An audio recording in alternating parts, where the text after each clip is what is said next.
Good morning, students. So today we are going to start our next chapter of Indian economy, chapter number 9, rural development. Okay, and this is our lecture number 1. And today our topic is challenges of rural development, in which we will study the challenges of rural development. What does rural development mean? And the lingering challenges of rural development. Okay तो ये हम lingering challenges के बारे में study करेंगे आज के अपने टॉपिक में. So let's start. So first topic is challenges of rural development. अब मतलब मीन्स कि हमने इसमें क्या देखना है, रूरल डेवलपमेंट. एक तो देखो चैप्टर का नेम क्या है, रूरल डेवलपमेंट. रूरल डेवलपमेंट में मीन्स कि जितने भी रूरल एरियाज हैं, और जितने भी रूरल एरियाज हैं, बैकवर्ड एरियाज हैं, उन सबको क्या करना, डेवलप करना, उनको उनकी ग्रोथ करना. ठीक है, उनको ग्रो करना, उनकी डेवलपमेंट करना, वो क्या होता है, रूरल डेवलपमेंट. तो अब क्या है कि जब रूरल डेवलपमेंट की बात आती है, तो जो हमारी गवर्नमेंट है उसके सामने जो है बहुत सारे चैलेंजेस जो है डेवलपमेंट को लेकर, रूरल डेवलपमेंट को लेकर काफी सारे चैलेंजेस उसके सामने जो उसे फेस करने पड़े हैं, वो आते हैं, जो इनके बारे में हम स्टडी करेंगे. तो हम देखेंगे कि वो कौन कौन से चैलेंजेस हैं जो कि एक रूरल डेवलपमेंट के अंदर या रूरल एरियाज की ग्रोथ के अंदर, रूरल एरियाज की डेवलपमेंट के अंदर वो कौन कौन से चैलेंजेस हैं, चुनौतियां हैं जो हम फेस करनी पड़ती हैं. ओके तो और जो रूरल सेक्टर है हमारे, कोई भी मतलब जो अब हमें पता है कि जो हमारे क्या है, हमारा जो इंडिया है वो क्या है, एक एग्रीकल्चरल इकोनॉमी है हमारे इंडिया की.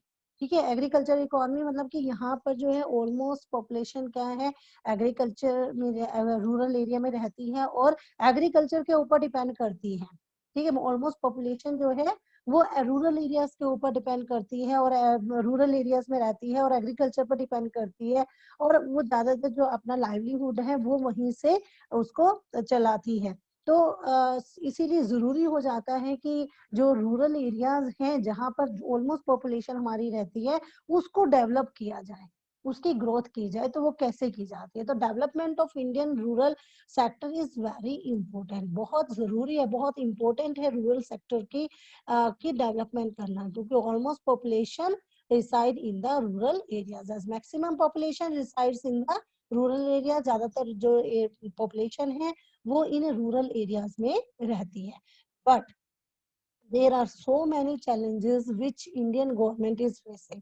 बहुत सारे ऐसे चैलेंजेस हैं जो इंडियन गवर्नमेंट के सामने वो आते हैं, वो उनको फेस करना पड़ता है. क्या करने के लिए, इस रूरल डेवलपमेंट को करने के लिए. ठीक है, रूरल में डेवलपमेंट करने के लिए, उसके ग्रोथ करने के लिए बहुत सारे चैलेंजेस को फेस करना पड़ता है. तो आज हम उसी की स्टडी करेंगे कि वो कौन से चैलेंजेस हैं, ठीक है, जिनके जो इंडियन गवर्नमेंट को फेस करने पड़ते हैं.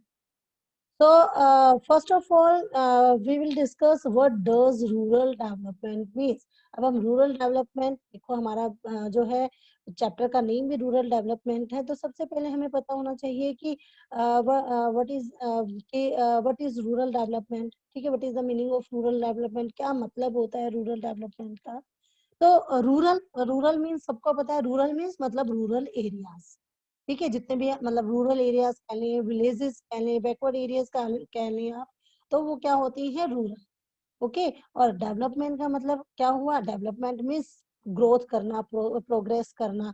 ठीक है, तो रूरल डेवलपमेंट में जो जितने भी हमारे रूरल एरियाज हैं या विलेजेस हैं या आप कह सकते हैं बैकवर्ड एरियाज हैं, उनकी ग्रोथ करना, उनकी प्रोग्रेस करना, that is called rural development. So rural means rural areas which include villages and the backward areas.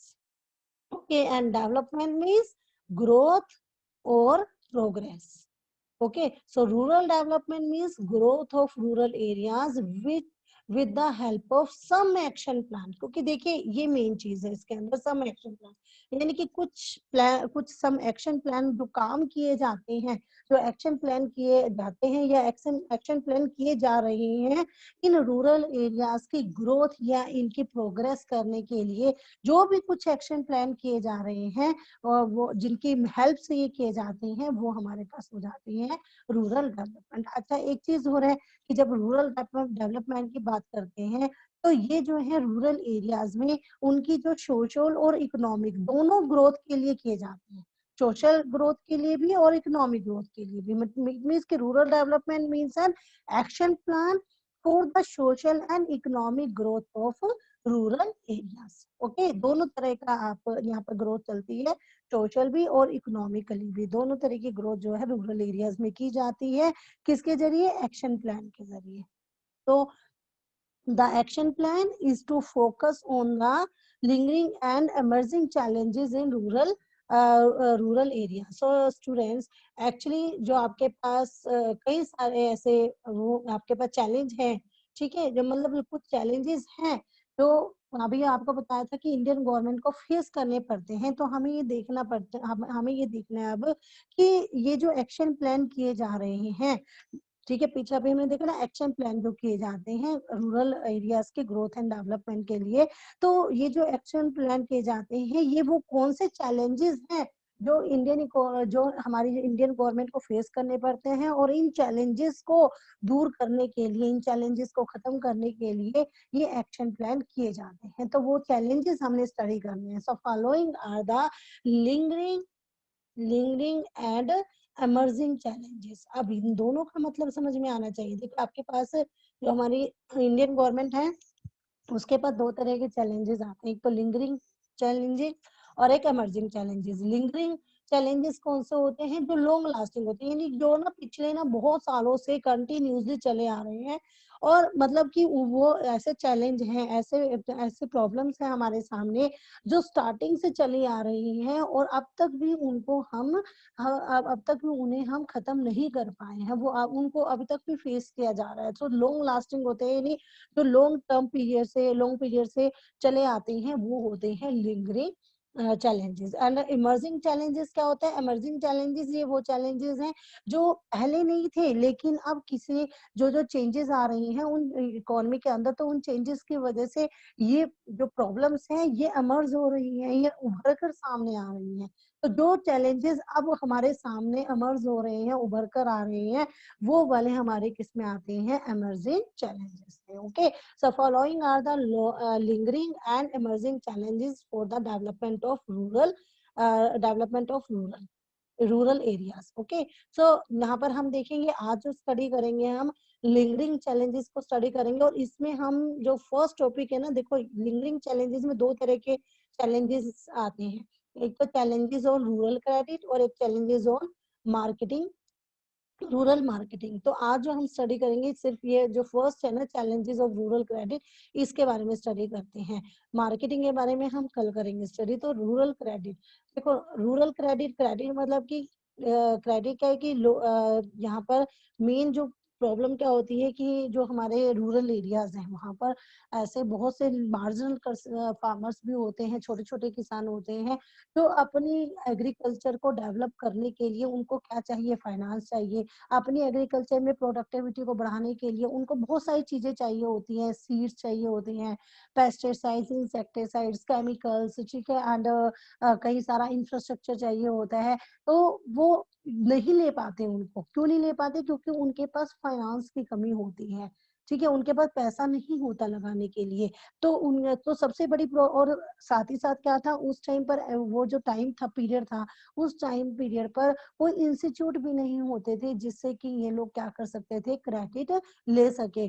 तो और हम अभी स्टडी करेंगे कि जो हमारे पास क्रेडिट जब प्रोवाइड होते हैं तो दो हमारे होते हैं, एक तो इंस्टीट्यूशनल, एक नॉन इंस्टीट्यूशनल सोर्सेज हैं जिनसे कि हम क्रेडिट प्रोवाइड करते हैं, जो कि क्रेडिट प्रोवाइड करते हैं। तो उस टाइम पर क्या होते थे? इंस्टीट्यूट तो नहीं थे, इंस्टीट्यूशनल सोर्सेज तो थे ही नहीं, तो लोगों को क्या होता था? नॉन इंस्टीट्यूशनल जो सोर्सेज थे वहां से क्रेडिट लेना पड़ता था, लेकिन वो इतना महंगा होता था कि जो छोटे किसान होते थे, छोटे फार्मर्स होते थे, ठीक है, स्मॉल, तो वो नहीं ले पाते थे।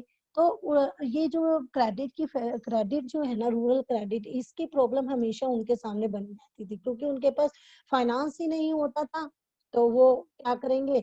वो कैसे जो है अपने अपने जो एग्रीकल्चर है उसको डेवलप कर पाएंगे, कैसे वो फार्मिंग कर पाएंगे, कैसे ज्यादा से ज्यादा प्रोडक्शन कर पाएंगे? तो ये एक बहुत बड़ी प्रॉब्लम थी। तो आज हम इसी को स्टडी करेंगे। ओके, सो स्टूडेंट्स, और इमर्जिंग चैलेंजेस में आपके पास आते हैं अच्छा दूसरा जो था इसके लिंगरिंग के अंदर दूसरा आ गया रूरल मार्केटिंग। अब रूरल मार्केटिंग क्या है, मान लो फार्मर ने प्रोडक्शन तो कर दी, अब प्रोडक्शन करने के बाद उसने सेल भी तो करना है।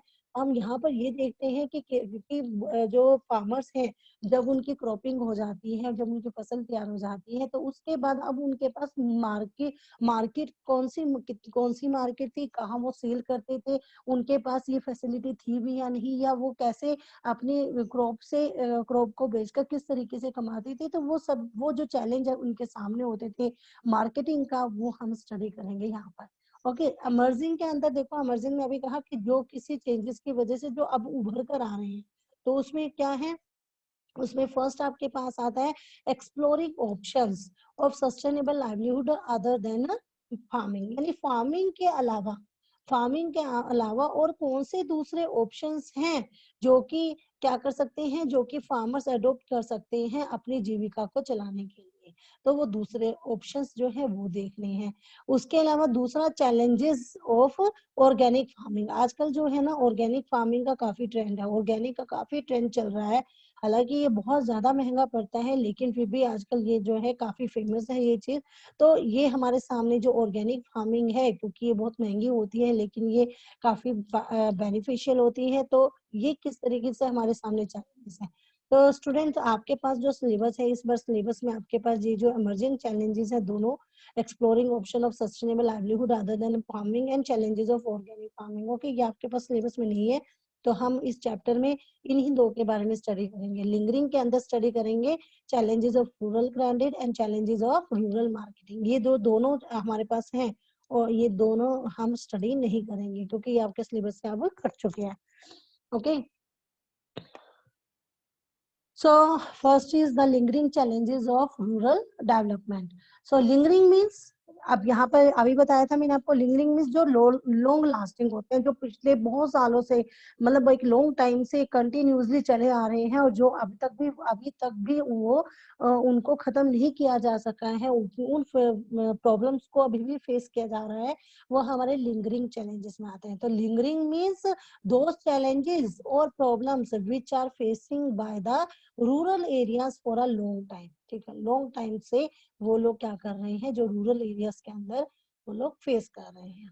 ओके, सो यहाँ पर आपके पास आ जाता है, अब हम स्टडी करेंगे कि अब कौन कौन से हैं। सो द चैलेंज ऑफ पहला भी बताया था ना आपको, एक तो रूरल क्रेडिट हो गया आपके पास, और दूसरा क्या हो गया, रूरल मार्केट। तो हम पहले स्टडी करेंगे the challenges of rural credit. कौन कौन से हैं यहाँ पर। So rural credit means credit facilities और loan facility to the farmers for the cultivation of purpose. तो अब यहाँ पर देखो, क्रेडिट क्या है कि लो, ये क्रेडिट क्या होता है, लोन। ठीक है, रूरल क्रेडिट मतलब कि जो रूरल एरियाज में लोगों को क्रेडिट की फैसिलिटीज, लोन की फैसिलिटीज प्रोवाइड कराना। तो rural credit means credit facility, या फिर आप ये कह सकते हैं loan facility to the farmer वो कल्टीवेशन पर्पस, उनको उनके कल्टीवेशन पर्पस के लिए फार्मर्स को वो लोन फैसिलिटीज प्रोवाइड करना। ओके, तो यहाँ पर जो रूरल क्रेडिट है वो एक तरीके से क्या होता है, एक फार्मर्स, सभी फार्मर्स के लिए लाइफ लाइन की तरह होता है। क्यों होता है, क्योंकि अब अभी आपको बताया कि ज्यादा ऑलमोस्ट जो फार्मर्स होते हैं हमारे इंडिया के अंदर, ऑलमोस्ट फार्मर्स क्या है, स्मॉल एंड मार्जिनल फार्मर्स है, जिनके पास इतना पैसा नहीं है कि वो क्या कर सके, वो उतना फाइनेंस नहीं होता कि वो इन्वेस्ट कर सके एग्रीकल्चर के अंदर, उसको डेवलप करने के लिए नए नए इक्विपमेंट्स जो है जो आजकल आ रहे हैं उनको यूज कर सकते हो। तो उनको बहुत ज्यादा जरूरत होती है फाइनेंस की, ताकि वो क्या कर सके, उस फाइनेंस को इन्वेस्ट कर सके अपनी अपनी फार्मिंग के अंदर, और उससे प्रोडक्टिविटी को इंक्रीज कर सके। तो इसलिए एक तरीके से जो रूरल क्रेडिट होता है ना, वो एक लाइफ लाइन है। ठीक है, सभी फार्मर्स के लिए एक लाइफ लाइन की तरह होती है। क्यों है, देखिए, because they are not having resources, क्योंकि उनके पास कोई रिसोर्स नहीं होते to invest in the purchase of inputs, कि वो इनपुट को खरीदने में इन्वेस्ट कर सके। जैसे कि इनपुट क्या है, जैसे सीड्स होगी, पेस्टिसाइड, इंसेक्टिसाइड्स, केमिकल्स, ये सब इनपुट्स हैं, इनको भी परचेज करने के लिए उनके पास इतना पैसा नहीं होता कि वो इन इनपुट्स के ऊपर इन्वेस्ट कर सके, तो उनपे कोई रिसोर्स नहीं होते। तो इसीलिए उनको जरूरत होती है इस रूरल क्रेडिट की, ताकि वो क्या कर सके, इन इनपुट्स को खरीद सके। Okay. Second, most of the farmers are having small holding. अब दूसरी प्रॉब्लम क्या आती है कि जो हमारे फार्मर्स हैं उनके पास ना क्या होती है, स्मॉल होल्डिंग्स होती है, यानी छोटी छोटी जमीनें हैं, बहुत ज्यादा बड़ी जमीनें नहीं है, छोटी छोटी जमीनें होती हैं। अगर उनके ऊपर भी वो लोग क्या करते हैं, उनके ऊपर भी वो अगर मॉडर्न टेक्नोलॉजी यूज नहीं कर रहे हैं तो स्मॉल होल्डिंग से तो वो बस इतना भी नहीं कमा पाते कि वो 2 वक्त की रोटी अच्छे से खा लें। तो स्मॉल होल्डिंग की होने की वजह से भी उनको क्या चाहिए, उनको रूरल क्रेडिट जो होती है उसकी नीड होती है, उसकी रिक्वायरमेंट होती है। थर्ड, उनको क्या है, वो क्योंकि जो हमारे फार्मर्स हैं वो सबसिस्टेंस फार्मिंग कर रहे हैं, केवल जीवन को निर्वाह करने के लिए फार्मिंग करते हैं, उसमें एंगेज होते हैं, इसीलिए भी उनको रूरल क्रेडिट की जरूरत होती है। तो तीसरा जो रीजन है रूरल क्रेडिट का वो क्या है, engage in subsistence farming. Okay. Fourth क्या हो जाएगा, फोर्थ जो हमारे फार्मर्स हैं वो क्या होते हैं कि जब हमारे फार्मर्स होते हैं उनके पास क्योंकि वो सबसिस्टेंस फार्मिंग कर रहे हैं, तो सबसिस्टेंस फार्मिंग का मतलब क्या हुआ कि उनके पास सरप्लस नहीं होता। जब सरप्लस ही नहीं होता है उनके पास, तो सरप्लस ना होने की वजह से वो री इन्वेस्ट नहीं कर पाते। तो मतलब उनके अंदर इतने वो एबल ही नहीं है कि वो री इन्वेस्ट कर सके अपनी फार्मिंग के अंदर, क्योंकि उनके वो सरप्लस को जनरेट नहीं कर पाते हैं। तो अगर उनके पास रूरल क्रेडिट होंगे तो शायद उनको जो रूरल क्रेडिट की वजह से फाइनेंस उनको क्या हो जाएगा, फाइनेंस उनको मिल जाएगा। तो फाइनेंस की जब फैसिलिटीज प्रोवाइड होंगी तो वो क्या कर सकते हैं, मॉडर्न टेक्नोलॉजीज को यूज करके सरप्लस को जनरेट कर सकते हैं। ओके। सो इसीलिए भी रूरल क्रेडिट चाहिए। सो फार्मर्स जो हमारे होते हैं not able to generate surplus to reinvest in the farming. And fifth is there is a gap between sowing and harvesting of crop. जो हमारे फार्मर्स हैं एक्चुअली वो जब बीज बोने से लेके फसलों की कटाई तक के बीच में बहुत लंबा गैप होता है, ठीक है। उस गैप के अंदर, उस टाइम पीरियड के अंदर भी वो लोग खाली बैठे होते हैं, ठीक है। तो उस टाइम पीरियड के अंदर उनको बहुत सी चीजें जो है वो कर सकते हैं, और इसीलिए उनको फाइनेंस की जरूरत होती है ताकि वो उस टाइम पीरियड को यूज कर सके। तो ये कुछ रीजंस हैं, कुछ कारण हैं जिनकी वजह से हम कहते हैं कि rural credit is the lifeline for the farmers. Okay. तो अब यहाँ पर बात आती है, अब हमें क्योंकि रूरल क्रेडिट की स्टडी करनी है, हम ये देखते हैं कि उनको रूरल क्रेडिट जो है वो उनको कौन कौन से सोर्सेज से मिल सकता है। तो उससे पहले हम देखते हैं कि जो आपके पास जो क्रेडिट है, टाइप्स ऑफ क्रेडिट के बारे में स्टडी करेंगे कि कौन कौन से टाइप्स हैं, ठीक है। क्रेडिट कितने प्रकार के हैं और कितने कितने पीरियड के लिए वो किस टाइप के क्रेडिट फैसिलिटीज वो उनको मिल सकती है। तो टाइप्स ऑफ क्रेडिट फैसिलिटीज हम स्टडी करते हैं। So according to time period, first जो होता है short term credit. Okay. Short term credit, short term credit. So short term credit क्या होता है, it is a credit facility for short term availed by small farmers. जितने जो छोटे farmers होते हैं ना, स्मॉल फार्मर्स होते हैं, माजर फार्मर्स होते हैं, उनको उनको शॉर्ट टर्म क्रेडिट प्रोवाइड कराने के लिए ये शॉर्ट टर्म क्रेडिट्स होते हैं। और इसका जो टाइम पीरियड होता है, इस शॉर्ट टर्म क्रेडिट जो प्रोवाइड किए जाते हैं, इसको वापस करने का जो टाइम पीरियड होता है वो 6 to 12 मंथ, यानी 6 महीने से लेके 1 साल तक का टाइम होता है फार्मर्स के बाद कि वो 1 साल में इससे क्या कर सकते हैं, इससे वापस कर सकते हैं। ओके। सो दिस क्रेडिट अच्छा, अब ये 6 से 12 महीने का इनका 6 to 12 मंथ का टाइम होता है। तो ये जो हम शॉर्ट टर्म क्रेडिट्स होते हैं, इनका यूज वो किस लिए करते हैं, जब उनको इनपुट्स वगैरह खरीदने हो अपने लिए, जैसे उनको सीड्स खरीदनी है, फर्टिलाइजर्स खरीदने हैं, पेस्टिसाइड्स हो गए, इंसेक्टिसाइड्स हो गए, तो ऐसे इनपुट्स को परचेज करने के लिए फार्मर जो है इस तरह के शॉर्ट टर्म क्रेडिट्स को यूज करते हैं, इस तरह के शॉर्ट टर्म क्रेडिट्स लेते हैं। तो this credit facility is raised for the fulfilling small needs of the farmer. Farmer की जो स्मॉल नीड्स हैं उनको फुलफिल करने के लिए इस तरह के क्रेडिट जो है वो प्रोवाइड कराए जाते हैं, like purchase of seeds, fertilizer, pesticides and insecticides.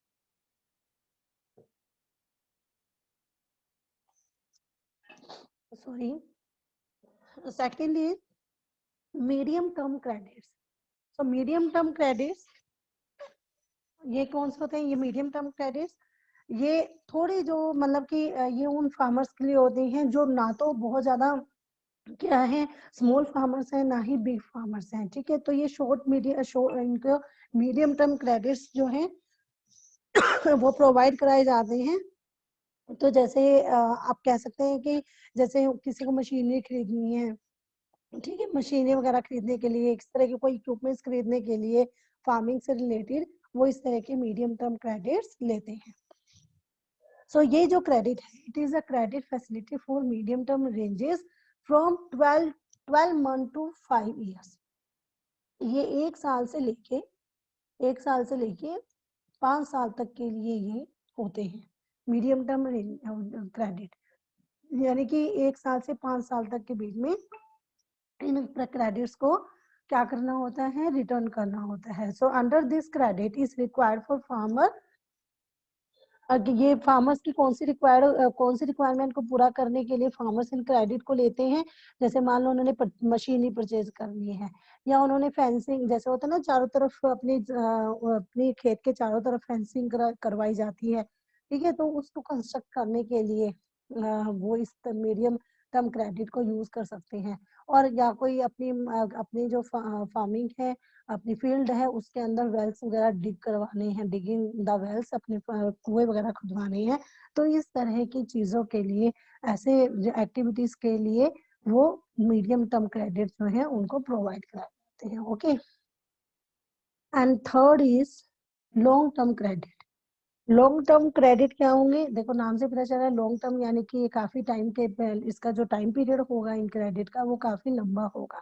So it is a credit facilities for long term which ranges from 5 to 20 years, ठीक है। ये इसका जो टाइम पीरियड होता है वो 5 से 20 साल तक का पीरियड होता है, जिसके अंदर वो रिटर्न कर सकते हैं। ओके, सो ये वो फार्मर्स लेते हैं जो बड़े बड़े फार्मर्स होते हैं ना, लैंड लॉर्ड्स वगैरह होते हैं, तो वो बड़े बड़े फार्मर्स इस तरह की जो क्रेडिट फैसिलिटीज है वो लेते हैं। और ऐसा किस लिए लेता है? ऐसा इसलिए जाता है कि मान लो वो किस चीज के लिए यूज करते हैं, जैसे मान लो उन्होंने कोई लैंड परचेज करनी है, ठीक है, या फिर जो उनके पास लैंड है, उस लैंड के अंदर ही उनको कोई इम्प्रूवमेंट करवानी है, परमानेंट इम्प्रूवमेंट करानी है एग्जिस्टिंग लैंड के अंदर ही, तो इस तरह के ऐसी रिक्वायरमेंट के लिए ये लॉन्ग टर्म क्रेडिट प्रोवाइड कराए जाते हैं। तो it is a credit facility for long term which ranges from 5 to 20 years. So under this credit is required by the farmer for purchase of additional land and second permanent improvement on the existing land. Okay, तो इस तरीके से ये 3 तरह के जो हैं आपके पास 3 टाइप्स मैंने अभी आपको बताए कौन कौन सी हो गई। आपके पास short term credits, medium term credits and long term credit. Short term credit जो है वो आपके पास 6 to 12 मंथ्स का होता है। मीडियम टर्म क्रेडिट आपका 1 ईयर to 5 ईयर्स तक का होगा, और लॉन्ग टर्म क्रेडिट आपका 5 to 20 ईयर्स का होता है। okay? अब क्या होते हैं जो ये क्रेडिट होते हैं, ये दो तरीके से क्रेडिट दिए जाते हैं, एक तो प्रोडक्टिव एक्टिविटीज के लिए और एक नॉन प्रोडक्टिव एक्टिविटीज के लिए। So according to productive activities के लिए, जैसे credit availed by the farmers, for the production purpose, ठीक है, फॉर द प्रोडक्शन पर्पस और प्रोडक्टिव एक्टिविटीज। ये जो क्रेडिट अवेलेबल कराए जाते हैं फार्मर्स को, ये किसी प्रोडक्टिव पर्पस के लिए उन्होंने लेना है या प्रोडक्टिविटी एक्टिविटीज के लिए करना है, जैसे हमने ऊपर देखा। तो ये प्रोडक्टिव एक्टिविटीज के पर्पस से वो लोग ये क्रेडिट लेना चाहते हैं, तो इसीलिए इनको बोलते हैं ये क्या होंगे आपके प्रोडक्टिव क्रेडिट फैसिलिटीज होंगी, ठीक है। सेकंड जो है आपके पास नॉन प्रोडक्टिव या अनप्रोडक्टिव। अनप्रोडक्टिव कौन से होंगे? जो कि ना कई बार क्या होता है, इंसान जो है वो अपने किसी पर्सनल यूज के लिए भी क्रेडिट लेते हैं, जैसे कि अपने मान लो उन्होंने क्या करना है, अपने घर में अपनी बेटी की मैरिज करनी है, तो मैरिज पर्पस के लिए ले सकते हैं। अपना हाउस बनवाना है, हाउस बनवाने के लिए वो क्रेडिट ले लेते हैं। तो अपने पर्सनल नीड को फुलफिल करने के लिए जो क्रेडिट लिए जाते हैं, या ये कह सकते हो कि कंजप्शन पर्पस के लिए जो अवेल होते हैं जो क्रेडिट, वो आपके अनप्रोडक्टिव में आते हैं। So credit availed by the farmers to fulfil personal needs that is avail for consumption purpose. Students. So ये आपके पास हो गए प्रोडक्टिव एंड अनप्रोडक्टिव। तो next is sources of rural credit. अब हमने ये देखा कि क्रेडिट जो रूरल क्रेडिट है वो कितने टाइप का होता है, 3 टाइप्स का। आपके पास short term credit, medium term credit and long term credit. उसमें भी जो क्रेडिट प्रोवाइड करा जाता है, प्रोडक्टिव एक्टिविटीज के लिए भी क्रेडिट प्रोवाइड होता है और अनप्रोडक्टिव एक्टिविटीज के लिए भी लोग जो हैं वो क्रेडिट लेते हैं। अब हम देखते हैं कि ये जो रूरल क्रेडिट है इसके कौन कौन से सोर्स है, किसके सोर्स से ये प्रोडक्ट जो है, ये जो क्रेडिट है ये किसके सोर्स से मिल सकता है उन्हें। ठीक है, वो सोर्स हमें देखते हैं। तो हमारे पास 2 टाइप्स ऑफ सोर्सेज होंगे, एक institutional sources and second non institutional sources. तो सोर्सेज